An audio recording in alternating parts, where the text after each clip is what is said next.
Dans ma rue, juste en bas de chez moi, pendant longtemps, il y a eu un restaurant qui s'appelait le Roi du Couscous. C'était le même couple qui le tenait depuis au moins les années 80.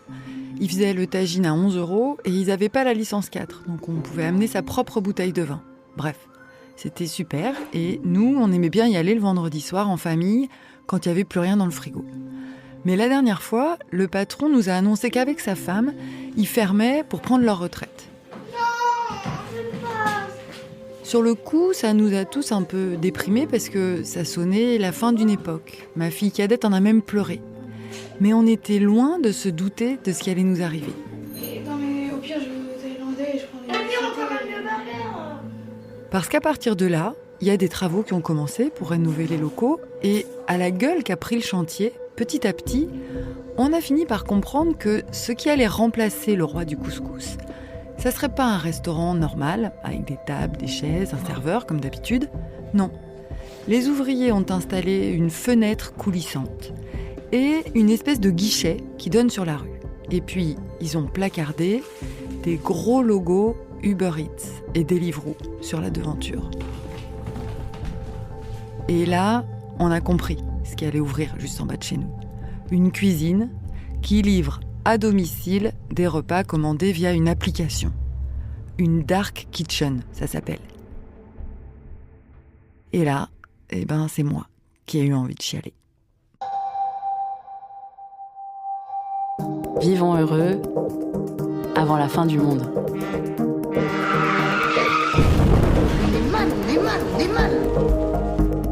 Un podcast anti-crise pour nous aider à repenser nos modes de vie. En ligne chaque mois, si on y arrive. Une proposition de Delphine Saltel, réalisée par Charlie Marcelet et produite par Arte Radio. Je vais chercher des pizzas. Épisode 13, paresse business, petit livreur et gros profit. Donc il faudrait mettre le couvert et mettre des petits mugs ou des petits trucs pour la soupe. C'est drôle parce que jusqu'à la fermeture du Roi du Couscous en bas de chez moi, j'étais complètement passée à côté du phénomène du quick commerce. Je connaissais même pas ce terme, quick commerce. Dans la presse économique, on dit aussi Q-commerce, pour désigner tout le nouveau marché de la livraison instantanée à domicile. Non seulement pour les repas, ça on connaît déjà, mais maintenant ça existe aussi pour les courses de tous les jours, les produits d'épicerie. Et moi, j'avais rien vu venir. Pourtant, il y a des pubs absolument partout, dans le métro, au cul des bus, plein les boîtes aux lettres et sur YouTube. Ah ouais. Pour des entreprises comme Getir, Gorillaz, Flink ou Cajou. Tous les produits du quotidien dans une application. Commandez en 3 clics et faites-vous livrer en 15 minutes. Déjà ? 7 jours sur 7, de 7h à minuit, pour même pas 2 € de plus. Le tout grâce à des livreurs à vélo et un réseau d'entrepôts disséminés un peu partout dans les villes qu'on appelle des dark stores. Dark parce qu'ils ne sont pas accessibles au public. Voilà. Alors, je me suis dit qu'il fallait se réveiller et regarder ça de plus près. Parce que j'ai beau n'en avoir jamais téléchargé sur mon smartphone des applications de livraison express, elles existent bel et bien, que je le veuille ou non. Et l'air de rien, elles sont en train de changer le visage de la ville, la vie des gens, notre rapport au temps, aux autres, au travail. Oui chérie, oui j'ai pensé aux courses, même aux couches. Vas-y je te laisse, bisous. Et tout ça sous prétexte de nous simplifier la vie. J'ai oublié les couches, en 3 clics c'est réglé. Et voilà, les couches sont arrivées. Au début, je ne savais pas trop par où commencer ma petite enquête, vu que le quick commerce, c'est un phénomène récent qui a émergé avec la pandémie. Et donc, ça n'a pas été encore tant documenté que ça. Mais j'ai fini par tomber sur une série d'articles d'Hubert Guyot. Hubert Guyot, il est rédacteur en chef d'un média spécialisé dans le numérique qui s'appelle Internet Actu. Et depuis des années, il fait un travail de veille, un peu comme une vigie perchée là-haut sur son mât, qui verrait arriver avant tout le monde les grosses lames de fond que les nouvelles technologies nous envoient dans la figure. Ça m'a fait du bien de le rencontrer parce qu'il m'a expliqué que si j'ai rien vu venir du quick commerce, c'est normal. C'est même fait exprès. On pourrait croire que le quick commerce est une forme de continuité du commerce tel qu'on le pratique dans la ville la plupart du temps. Mais la grosse différence, c'est que c'est un commerce qui s'invisibilise. Cette nouvelle économie invisibilise sa présence dans la ville, les magasins d'abord, bien sûr, les salariés, non seulement les livreurs, mais aussi les préparateurs, les cuisiniers, tous ceux qui vont permettre que le service existe, en fait. Et les circuits économiques qui la constituent, des livraisons nocturnes, de l'achalandage de marchandises, et tout ça, en fait, disparaît. Vraiment, il y a quelque chose qui nous est enlevé de la compréhension même de la ville, de nos existences et de nos rapports sociaux et économiques.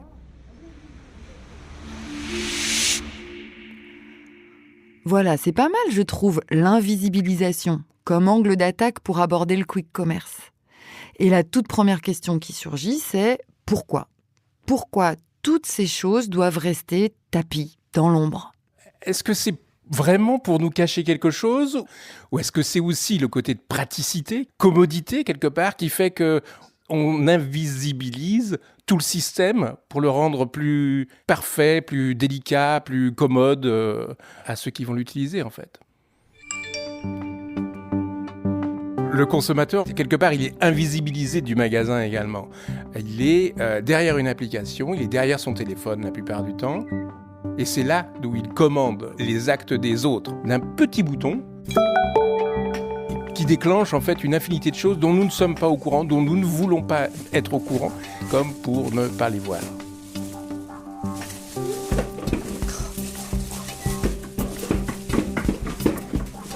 Regarde, elle fuit cette poubelle. Alors mine de rien, Hubert Guyot vient de dégainer une question hyper importante là.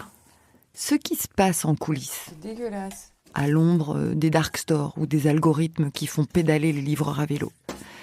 Eh ben, ça nous est caché pour pas qu'on ait à y penser. Ça, il n'y a que moi qui le fais. Pour pas que ça nous prenne la tête. Pour notre confort, en fait. Et c'est le nerf de la guerre dans cette affaire, le confort. Il y a quelqu'un qui m'aiderait, là. Hubert Guyot, lui, il parle plutôt de commodité. C'est une notion. En anglais, on dit convenience. Et les applications de livraison express jouent précisément là-dessus. La commodité, c'est une promesse en fait. Celle de vous simplifier l'existence. Dit comme ça, c'est sans conséquence, c'est juste quelque chose qui est rendu plus facile. Et c'est peut-être dans ce rendu plus facile où se cachent en fait des technologies, des ergonomies, des formes un peu, peut-être même manipulatoires en fait.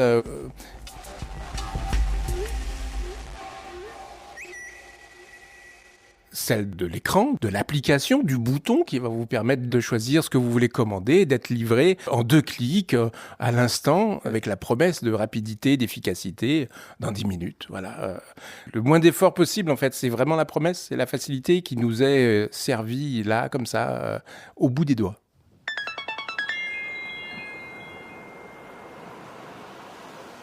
Ce qui me frappe dans ce que dit Hubert Guyot, c'est l'idée de force tranquille. Parce que, franchement, c'est naturel d'avoir envie d'en faire le moins possible. Donc on ne peut pas lutter contre la commodité. Alors, certes, c'est pas nouveau dans l'histoire de la technologie. Chaque innovation, que ce soit le moteur à explosion ou le lave-vaisselle, une fois que tu y as goûté, après, il faut vraiment être maso pour s'en passer. Mais d'après Hubert Guyot, avec les applications de livraison express qu'on télécharge directement sur notre smartphone, on atteint une espèce de stade ultime de la commodité. Parce qu'il n'y a vraiment plus aucun effort à faire. Juste cliquer, comme ça, sur son écran tactile. Et il est là le piège, dans cette facilité irrésistible. Ça peut sembler évident, mais moi, j'en ai pris conscience en lisant un petit livre de Dan Gezelhart et Lorraine Boudard, qui explique comment la tech a pris le contrôle de nos vies. Ça s'appelle les posséder. Et quand on n'est pas une grosse geek comme moi, Ça permet de décortiquer plein de mécanismes de la vie numérique, notamment celui du clic. Ce micro-geste anodin qu'on fait environ 250 fois par jour. Il a l'air de rien, mais en fait, c'est ça que Dan Gezelhart explique très bien, il est redoutable. Parce qu'il nous simplifie tellement les choses qu'on n'a même plus besoin de réfléchir. Et un des premiers à l'avoir compris, devinez qui c'est ? Quand Jeff Bezos crée Amazon, il se rend compte qu'il y a une déperdition dans les commandes au moment où les clients vont cliquer sur l'objet qu'ils veulent acheter, le livre ou le CD ou peu importe, ce qu'on appelle un tunnel de vente. En fait, ils doivent rentrer leur numéro de carte bleue, leurs informations de livraison et tout ça. Et en fait, il se rend compte que ça, il faudrait idéalement l'optimiser pour éviter la perte, parce que souvent, quand on se dit « tiens, je vais acheter tel objet », après, on se dit « ah oui, non, il faut que je rentre mon numéro de carte, tiens, je ne l'ai pas sur moi, je vais aller le chercher ». Puis en fait, finalement, on fait autre chose. Et puis après, on se dit « ah finalement, je le commanderai plus tard, cet objet, j'en ai pas vraiment besoin ». Et donc, il a cette idée qui est assez machiavélique, mais qui est géniale aussi au niveau du business, c'est de se dire on va justement sauvegarder toutes les informations de livraison d'un client. Et une fois que ce client va se loguer, il n'aura plus qu'à appuyer sur un seul bouton qui sera à côté de l'objet, qui est ce bouton qui s'appelle donc Buy in one click ou acheter en un clic. Et ça a tellement bien marché aussi que Jeff Bezos a fait breveter ce one click, cette idée, et a empêché une partie de ses concurrents de l'utiliser.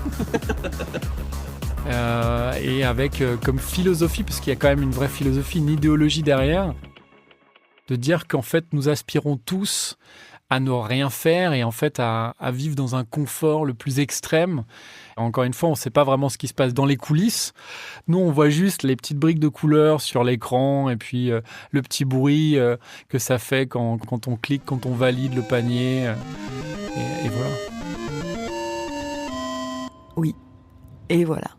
Et la livraison express, c'est le même principe qu'Amazon, en encore plus rapide. On peut faire apparaître une barquette de nouilles sautées aux crevettes, comme par magie, devant sa porte en 7 minutes. Mais sans vouloir monter sur mes grands chevaux, ça pose un problème politique. Parce que, en nous économisant les frictions de la vraie vie, ces applications nous coupent complètement des autres. Et en premier lieu, de ceux qui travaillent, eux, qui préparent les commandes dans les entrepôts ou font la plonge au fin fond de leur dark kitchen. On ne sait même pas qui c'est. Et surtout ce qu'ils vivent. Et donc, je me suis dit qu'il faudrait essayer de les rencontrer. Prendre contact avec un livreur, par exemple, qui puisse raconter ce que, précisément, on ne peut pas voir quand on scrolle bien confortablement vautré au pieu sur Flink, Cajoo ou Gorillaz. Et c'est comme ça que j'ai fait la connaissance d'Abdallah. Au pays, quand je quittais Dakar, Sénégal, pour venir en France, c'était pas du tout pour venir faire la livraison. Alors, Abdallah, c'est pas son vrai nom, mais c'est comme ça qu'il veut qu'on l'appelle pour ne pas avoir d'ennui avec Frishti, la boîte de livraison de repas où il travaille depuis son arrivée en France en 2019. Il avait 19 ans, un visa de tourisme de 3 mois, son BEP d'électricien et des rêves de jeunesse à la Michael Jordan. Le projet, c'était de venir en France et de réussir dans le basket. De devenir un grand joueur que tout le monde va entendre, que tout le monde va voir sur les réseaux sociaux. C'était ça l'objectif. C'était ça le projet à la base, mais assez vite, Abdallah s'est retrouvé à pédaler 10 heures par jour avec un énorme sac isotherme dans le dos. Et le premier truc dont il m'a parlé, comme Hubert Guyot, c'est l'invisibilité. Donc nous et les clients, on ne se voit pas. Il y a une barrière en fait. Et cette barrière, on peut dire que c'est la pandémie, c'est le Covid qui a créé ça. Avant la pandémie, tu voyais les clients, parfois tu le côtoyais.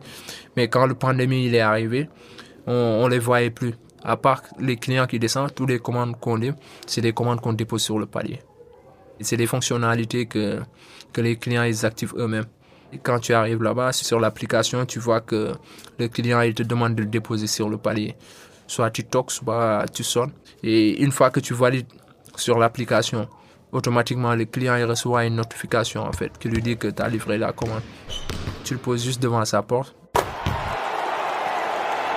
C'est en ce moment que tu as tourné le dos au client, c'est là-bas qu'il ouvre la porte pour savoir que tu l'as livré. Si ça, c'est pas un monde formidable. Même plus besoin de dire bonjour ni merci. Alors, bien sûr, c'est un héritage du confinement.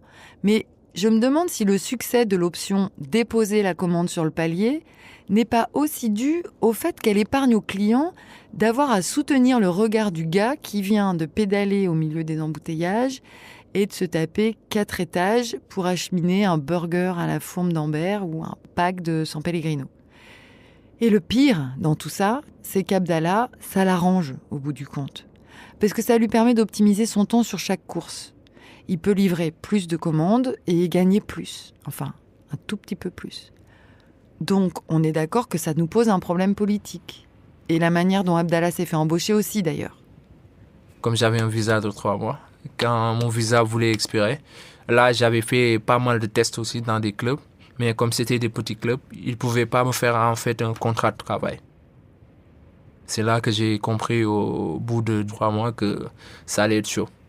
C'est là que mon cousin, qui était déjà sur le territoire, il m'a proposé pour venir travailler là où il travaille. Il était dans le milieu de la livraison. Je lui ai demandé livraison de quoi? Il m'a dit de nourriture. Parce que ça, au Sénégal, il n'y en a pas. Je lui ai dit, mais tu livres en quoi? À pied ou quoi? Il m'a dit, c'était une livraison de vélo. Je lui ai dit, vélo?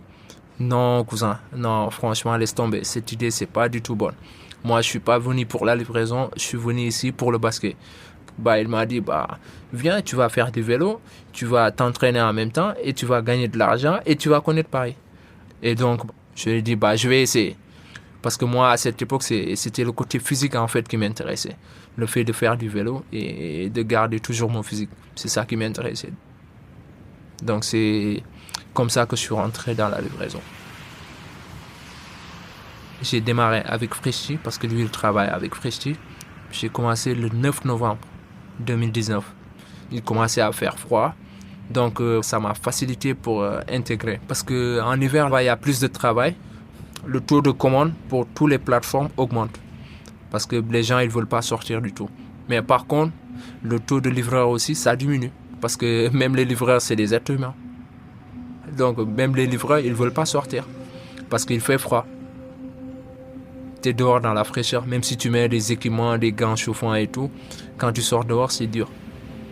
Il y a la pluie, parfois il neige. Donc, c'est pour cela, en hiver aussi, les livreurs, il y a certains qui arrêtent de travailler en hiver. Donc, c'est pour cela, en hiver, quand tu postules dans les boîtes de livraison, automatiquement, ils t'acceptent. À cette époque, ils m'ont même pas compliqué la tâche à vérifier les pièces d'identité et tout, alors que j'avais pas le droit de travailler sur le territoire avec le passeport.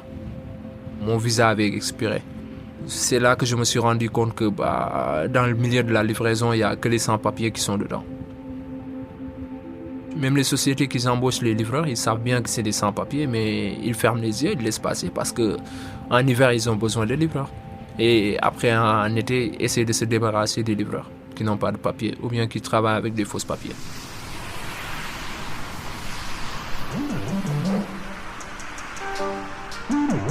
Vivons heureux avant la fin du monde. Manuel de survie en temps de crise.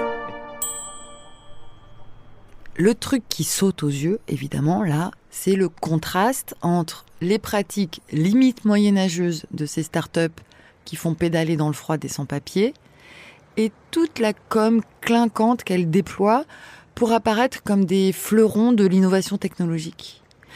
Parce que une autre chose que je ne savais pas, c'est que le secteur du quick commerce regorge de licornes. Oui, des licornes. Vous savez, c'est des entreprises innovantes qui réussissent à lever des sommes astronomiques sur les marchés financiers et qui se retrouvent valorisées à plus d'1 milliard de dollars en bourse. Par exemple, le lancement de Gorillaz, en mai 2020, a tellement surexcité les investisseurs qu'aujourd'hui, cette boîte, qui est allemande à la base, est cotée à 3 milliards de dollars. Bon, là, je m'excite en répétant des chiffres que j'ai lus, mais en fait, je suis une vraie tanche en économie. J'ai eu des cours de SES au lycée, sauf que j'écoutais rien. Ça rentrait pas dans mon trip de poétesse maudite. Et du coup, aujourd'hui, je comprends pas. Je comprends pas comment ça marche. Pourquoi des boîtes de livraison express lèvent autant de fonds sur les marchés financiers? D'où vient toute cette thune? Et où elle va? Donc, je me suis remuée et j'ai cherché un économiste qui voudrait bien éclairer ma lanterne. Ça s'est terminé dans le bureau de Romaric Gaudin, qui s'occupe de l'économie à Mediapart. On peut partir de l'état général du système économique et du capitalisme contemporain. Eh ben oui, on est à Mediapart là. Moi, je m'étais pointée avec mes petites questions toutes simples sur les levées de fonds de Gorillaz, mais Romaric Gaudin m'a recadré direct. Pour y capter un tout petit peu quelque chose, il faut remettre le contexte en perspective, en commençant par intégrer une donnée de base du capitalisme actuel. C'est un système qui, depuis en fait un peu plus de 50 ans, vit avec une rentabilité globale qui tend à s'amenuiser. Ça veut dire que en fait, faire du profit, c'est plus compliqué.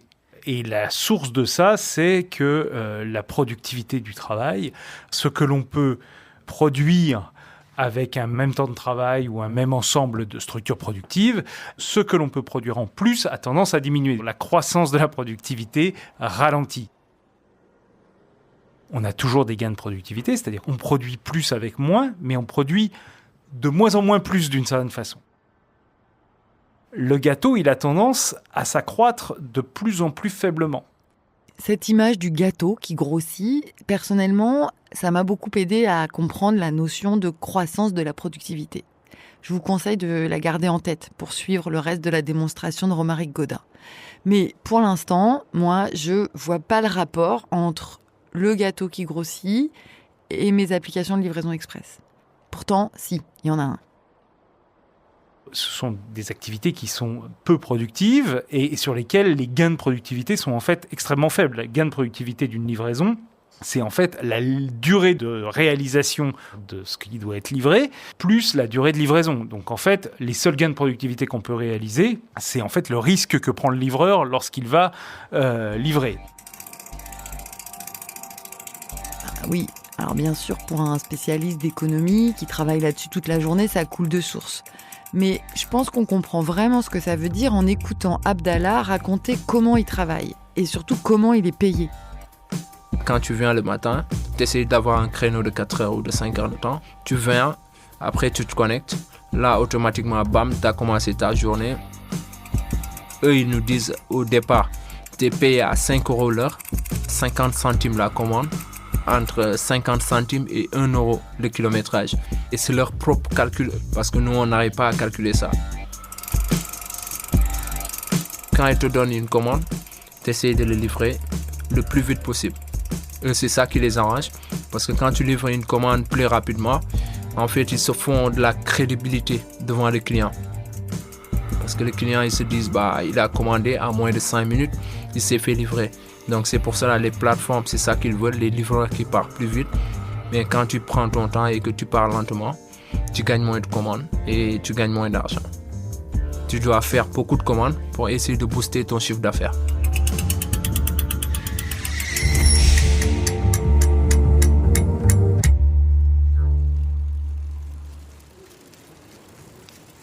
Là, quand tu rentres sur l'application, tu vois, là sur cette quinzaine, j'ai effectué 27 shifts. J'ai travaillé plus de 102 heures. C'est juste pour 15 jours, 102 heures de travail, avec 381 commandes livrées, avec 496 km parcourus en 15 jours. Niveau chiffre d'affaires, ça représente en tout, avec les bonus, ça peut me faire 1 300 € pour 15 jours.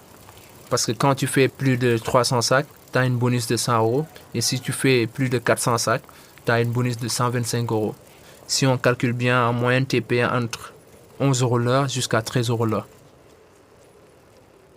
Voilà, avec Abdallah, on voit mieux, je trouve, comment l'algorithme a beau pressuriser les livreurs et promettre des bonus aux plus increvables d'entre eux, le gain de productivité de la livraison à domicile restera toujours structurellement faible.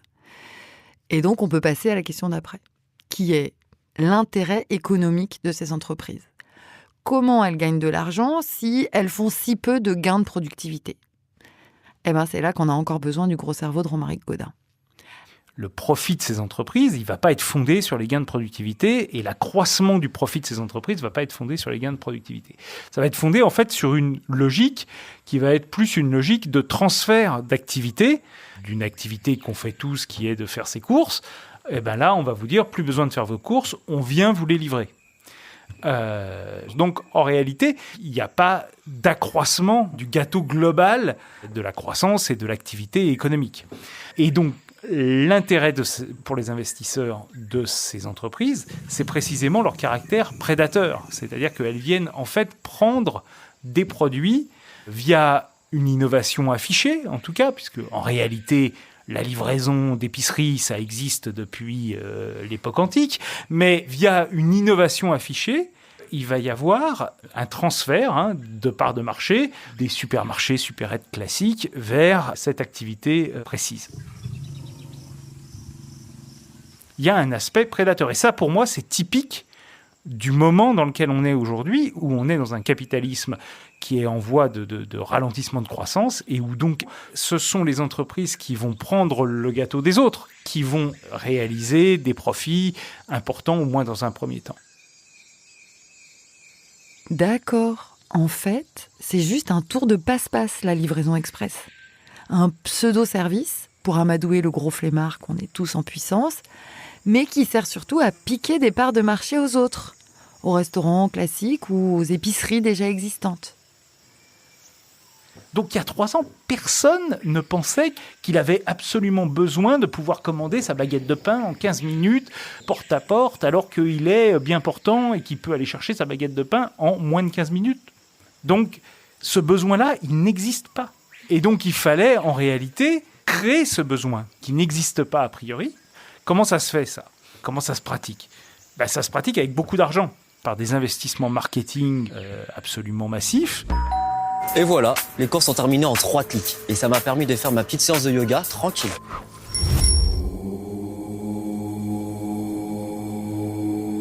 Comme vous visez ce déplacement du marché, il faut que vous ayez un effet de masse. Vous ne visez pas une niche, vous visez un marché qui est immense. Tout le monde fait ses courses. Donc c'est un marché de 66 millions de personnes en fait. Donc il faut que vous ayez des gens qui transfèrent leurs dépenses depuis leur supérette vers votre service à vous. Donc pour ça, il faut effectivement mettre le paquet, on va dire. Et ça demande en fait du capital. Ça demande de l'argent. Et c'est pour rentrer dans la tête des gens. Donc d'une certaine façon, c'est ça que payent aussi les investisseurs.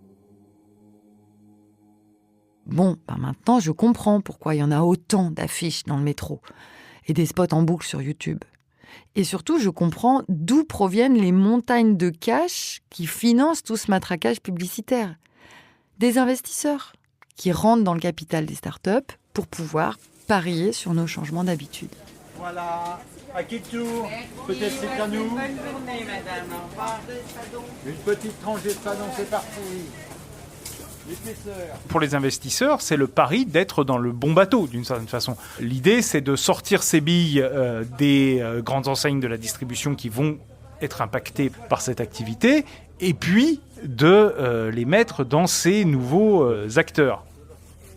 Avec évidemment, à la fin, c'est toujours comme ça que ça se passe, l'idée que ces nouveaux acteurs, lorsque leur marché sera ce qu'on appelle mature, c'est-à-dire que le taux de croissance de ce marché commencera à ralentir, voire à reculer, tout le monde ne va pas se faire livrer par ces gens-là, eh bien, une fois que ce marché sera bien installé, il n'y aura plus de possibilité de croissance, en fait. À ce moment-là, ces entreprises se feront racheter par les acteurs traditionnels, les grands, évidemment très cher. Et donc, effectivement, dans ce cas-là, l'investisseur qui a vendu, je dis n'importe quoi, mais ses actions Carrefour pour investir dans Getir, quand Getir se fera racheter par Carrefour, eh bien, il aura une plus-value très importante sur ce rachat. Mais grosso modo, le marché sur lequel Carrefour agit, lui, ce sera toujours le même. Petit à petit, on sort de la caverne. Même si, à ce stade, il y a encore un truc que j'arrive toujours pas à expliquer, c'est le prix que ça coûte. Merci à vous. Merci, bonne journée, madame. L'autre matin, dans ma boîte aux lettres, j'ai trouvé un flyer Cajou. Un joli petit flyer rose pastel qui proposait la livraison à 1,80 €. Pourquoi ça coûte rien, ou presque rien, de se faire livrer ses courses à la maison ? Comment c'est possible ?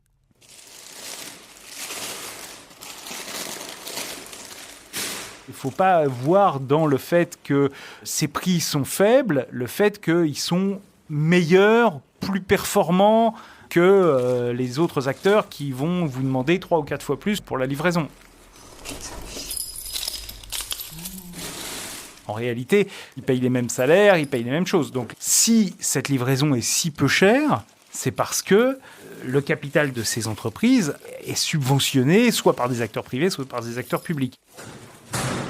Alors là, j'ai dit stop à Romaric Gaudin. Subventionné, c'est pas clair pour moi ce terme. Et donc, il m'a fait un petit éclairage sur ce qui s'appelle la phase de subvention.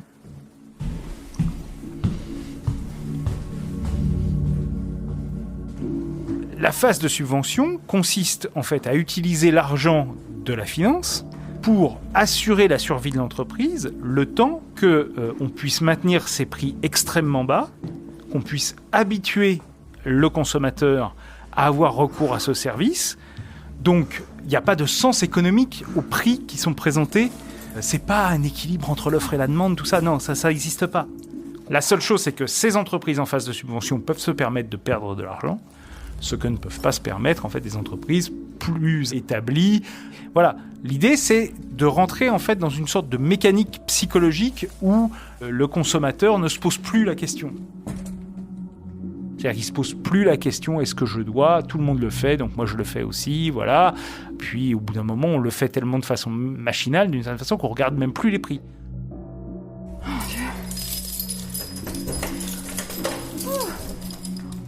Une fois que le consommateur est ferré, on va dire, la phase de subvention s'amenuise, et dans ce cas, il faut donc être rentable. Et à partir de ce moment-là, on va commencer effectivement à remonter les prix. Donc, comme le gâteau ne grossit pas, eh bien, vous allez racler les fonds de tiroir, faire travailler les gens plus durement, c'est-à-dire ces gens qui travaillent dans des conditions absolument terribles, non seulement parce qu'ils ont cette pression, mais parce qu'en plus, ils font un métier qui physiquement est pénible. Qu'est-ce que deviennent ces gens ?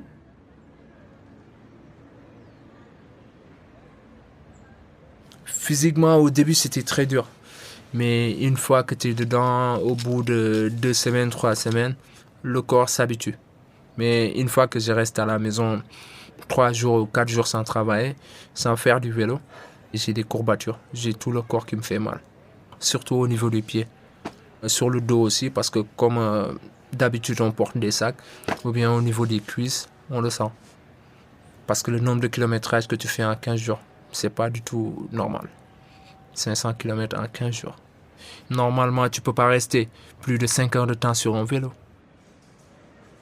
Le fait d'être sans papier, ça rajoute le danger parce que quand tu travailles et que tu sors, t'as pas d'assurance maladie, t'as pas de carte vitale, t'as rien. Une voiture te percute, qui va te prendre en charge? Qui va te soigner? Qui, c'est un peu la question qui fait mal et on pourrait avoir l'impression que là, tout est dit. Mais il y a quand même une précision à ajouter. Au début, quand elle était encore en phase de subvention, Frishti, l'entreprise pour laquelle travaille Abdallah, avait annoncé en grande pompe à tout le monde qu'elle n'aurait pas recours, elle, au statut d'auto-entrepreneur. Pour disrupter, pour se démarquer des Uber Eats ou des Deliveroo qui, eux, commençaient sérieusement à souffrir d'une mauvaise image d'esclavagistes modernes. À ce moment-là, pour Frishti, embaucher des livreurs en CDI, c'était un argument marketing pour séduire les clients un peu scrupuleux. Et si vous regardez bien les dernières campagnes de pub, c'est aussi ce que font Gorillaz, Cajoo ou Flink. Sauf que pour Frishti, visiblement ça coûtait trop cher. Parce que quand il a fallu racler les fonds de tiroir, comme dit Romaric Gaudin, et essayer de devenir plus rentable, l'entreprise a changé de modèle économique. Et elle a finalement eu recours à des livreurs auto-entrepreneurs, comme Abdallah. Et du coup, maintenant, Frishti recentre sa com plutôt sur la rapidité et la commodité. Moi, j'ai pas envie de trop de cuisiner, là. Qu'est-ce qu'on mange? Pokéball. Comment ça, Pokéball? Tu sais, c'est des assiettes thaïlandaises de crudité et tout. C'est pas cher, hein. Non, mais c'est pas vrai que ce soit cher, c'est que c'est loin. Non, c'est pas loin, regarde.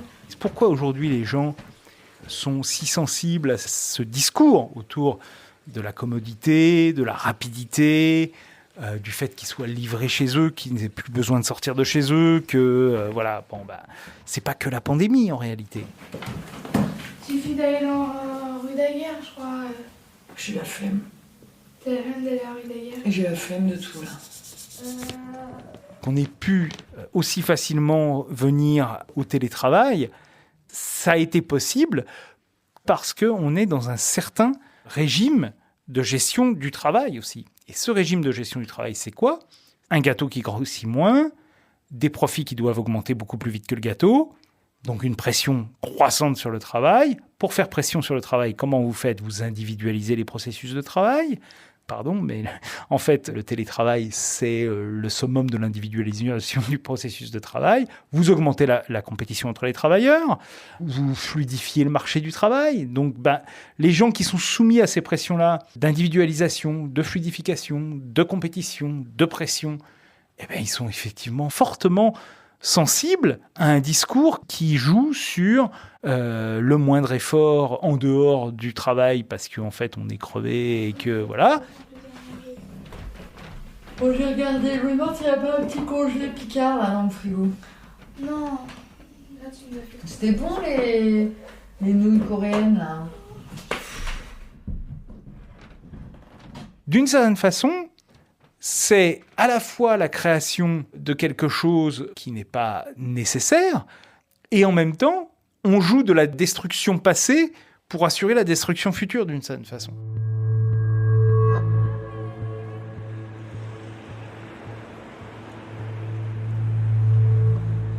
Dans le 16e arrondissement, là où je travaille, c'est les bureaux ou bien les magasins qui sont au niveau des Champs-Élysées, et surtout les avocats aussi. Parce que la majeure partie des commandes qu'on fait le matin, c'est juste pour le déjeuner. Pour le soir, c'est des courses, des grosses commandes, de soit 20 kilos ou bien 25 kilos. Pour les gens qui n'ont pas le temps d'aller dans les magasins ou bien dans les supérettes pour faire leurs courses, tard le soir. Et pour les personnes âgées aussi, qui ne peuvent pas se déplacer, qui ne peuvent même pas utiliser les smartphones, l'application, mais quand même leurs enfants qui devaient venir faire les courses pour eux. C'est ces personnes-là qui restent dans leur bureau pour faire des courses en ligne pour leurs parents et que toi, le livreur, tu passes là-bas pour le livrer. Dans les maisons que tu rentres, c'est comme ça. Il n'y a que les personnes âgées qui vivent seules là-bas. Parfois, elles sont déprimées. T'essayes de te mettre à leur place, en fait. Peut-être si c'était ma mère ou bien ma grand-mère, parce que normalement, on a juste 5 minutes pour attendre le client ou bien déposer la commande pour partir. Parfois, tu viens livrer des commandes à des vieilles qui ne peuvent même pas décrocher leur téléphone ou bien t'ouvrir l'interphone. Tu sais bien que même si tu le déposes devant sa porte, il ne peut pas le soulever. Donc, obligé, tu rentres, tu prends la commande, soit tu le poses devant son salon ou bien dans la cuisine et après tu ressors. C'est risqué. Il peut tomber à tout moment, il peut arriver quelque chose. Il n'y a pas de témoin en fait. Donc, en tant que sans-papier aussi, tout ce qui peut t'arriver là-bas, c'est ta faute. Alors que c'est son enfant qui devait être présent, être à ses côtés. Et toi, tu le fais pour eux. Parfois, ça peut mal se passer. Cette histoire de vieille dame m'a tellement déprimée que je l'ai racontée à Romaric Gaudin le jour de l'entretien. Et ça lui a inspiré une conclusion assez magistrale qui ne m'a pas consolée, loin de là, mais qui m'a fait prendre de l'altitude. Dans le système capitaliste, c'est pas le consommateur qui décide, c'est le capital. Il se trouve qu'à plusieurs reprises dans l'histoire du capitalisme, les intérêts du capital ont coïncidé avec des intérêts globaux et ont rendu effectivement des services, ont amélioré le niveau de vie, la facilité, par exemple, l'électroménager, on va dire, voilà, la libération d'un certain nombre de tâches ménagères, la réduction des distances. C'est quelque chose qui, certes, a favorisé l'accumulation et choses comme ça. Enfin bon, ça a fait des échanges de population, ça a ouvert les esprits, ça a développé le monde des idées. Enfin bon, globalement, on vit mieux aujourd'hui qu'en 1802. Bon, il faut le reconnaître. En fait, j'ai des artichauts. Ok, ça va. Non, mais. Moi, je vais me taper les 1h d'alto à 19h30 pour manger des artichauts en 3. Non, mais non, merci, quoi. Qu'est-ce qui te ferait plaisir? Un truc bon, pas des artichauts. Mais c'est pas ça qui détermine le développement, en fait, de l'économie. L'économie, elle n'est pas là pour développer des besoins réellement existants. Elle est là pour développer l'accumulation de capital et la génération de croissance, c'est-à-dire de profit. Si ça colle, si ça rend des services, tant mieux. Si ça ne rend pas des services, mais que néanmoins on arrive à créer un marché, eh ben c'est aussi bien. Et c'est là où le cas de ces entreprises est intéressant. Parce que si on reprend cette histoire de gâteau qui grossit moins, remplir de nouveaux besoins sociaux, ça suppose soit d'avoir recours à des activités qui ne sont pas rentables, et ça se fera pas, soit à inventer des nouveaux besoins qui ne sont pas forcément essentiels, mais qui sont rentables. Les gens qui financent, qui ont des capitaux, ils ont besoin de marchés à fort potentiel, à forte croissance, et donc on va vous le créer ex nihilo. Moi, j'en peux plus, j'ai pas envie de bouger. Tu vas au petit traiteur qui est dans la rue, là. T'achètes juste un rouleau de printemps. Dans la rue, oui, je trouve trop cher. Non mais moi j'en prends pas, moi je mangerai mes artichauts, toi tu prends ton rouleau de printemps. Et une portion de nouilles sautées. Et une portion de nouilles sautées pour ta sœur. Un autre exemple de ça, c'est typiquement ce que l'on voit avec le métaverse. Vous savez, c'est cet univers parallèle pris en main par Facebook et où en fait Facebook vous promet d'avoir exactement le même monde que celui dans lequel vous vivez, mais sur Internet, avec les mêmes magasins, avec les mêmes services, exactement la même chose. Vous pourrez aller travailler sur le métaverse, avoir vos réunions sur le métaverse, c'est-à-dire vous pourrez faire exactement la même chose que ce que vous vivez dans la vie réelle, mais sur Internet. Ça ne répond à strictement aucun besoin. Personne, à un moment, ne s'est dit « Oh là là, il faut absolument que j'aille faire mes courses sur un univers parallèle, alors que je peux très bien les faire déjà sur Internet. » Bon. Aujourd'hui, c'est le domaine dans lequel les investissements sont les plus importants dans le monde. C'est simplement délirant. Est-ce que la société a besoin d'un métaverse aujourd'hui ? Est-ce que nous, notre problème avec les inégalités, le réchauffement climatique, la guerre en Ukraine ou je ne sais quoi, notre problème, c'est de pouvoir aller visiter un magasin H&M virtuel ? Évidemment que non.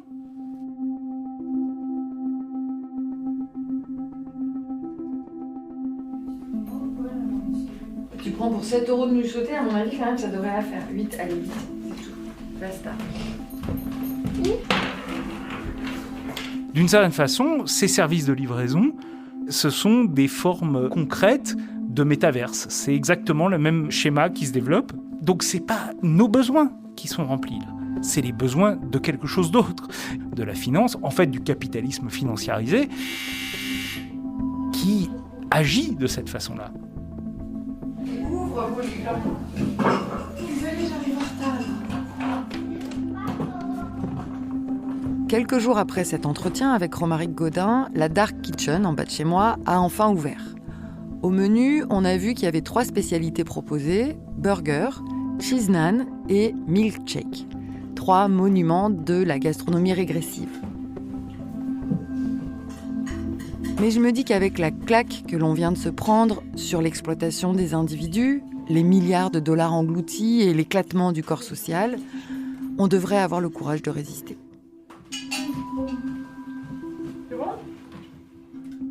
Vivons heureux avant la fin du monde est un podcast produit chaque mois par Arte Radio.